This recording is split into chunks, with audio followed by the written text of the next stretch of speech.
Berarti kalau di dalam Islam kalau kita lihat berpikir itu adalah minimum requirement, Bare minimum. bare minimum bagi orang-orang yang mau untuk beragama. Oke. Jadi ketika dia nggak bisa berpikir, dia sebenarnya akan sangat sulit sekali untuk beragama. Maka seringkali aku bilang privilege-nya orang beragama itu adalah pintar. Jadi kalau dia pintar, dia lebih mudah untuk bisa memahami agama. Setidaknya sepertinya terjadi di masa lalu. Ya. Artinya kalau kita balik lagi ya, Karena kalau dia tidak pintar dan dia beragama, apa yang terjadi? kalau dia Logika mistika tadi itu. iya betul. Akhirnya yang terjadi adalah seperti Quraisy itu, seperti kafir Quraisy. Gimana? Ketika dia merasa dia punya anak laki-laki, itu adalah aset bagi dia. Ya. Ketika dia punya anak perempuan, itu adalah sebuah kehinaan bagi dia.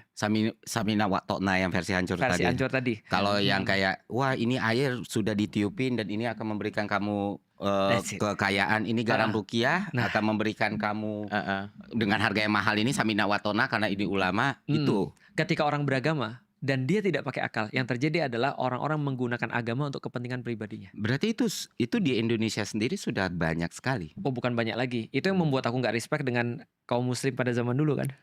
Karena mereka memanfaatkan agama untuk kepentingan mereka, bukan untuk kepentingan agama. Dan sebenarnya ini terjadi juga ketika Islam lagi masa jaya-jayanya. Ya. Ketika Islam lagi masa jaya-jayanya seperti kita maksud di Baghdad tadi itu, ada satu penulis ngomong bagus banget. Pada saat itu para ulama-ulama yang ada pada saat itu menyetarakan diri mereka seperti Rasulullah. Oke. Karena itu mereka adalah agama. Jadi kalau lu nyinggung gua, lu nyinggung agama. Padahal kan bisa jadi gua nggak suka sama lu doang, bukan nggak suka sama Islam kan? Ya, Boleh nggak ya. orang nggak suka sama Felix? Boleh, nggak ada masalah. Dan orang nggak suka sama aku bukan berarti orang nggak suka sama Islam kan? Ya. Dan aku kan boleh-boleh aja.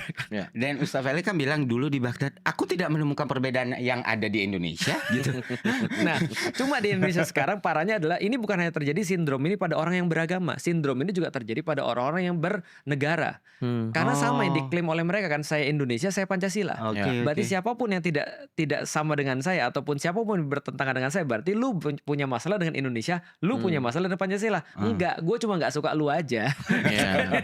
Betul. Betul.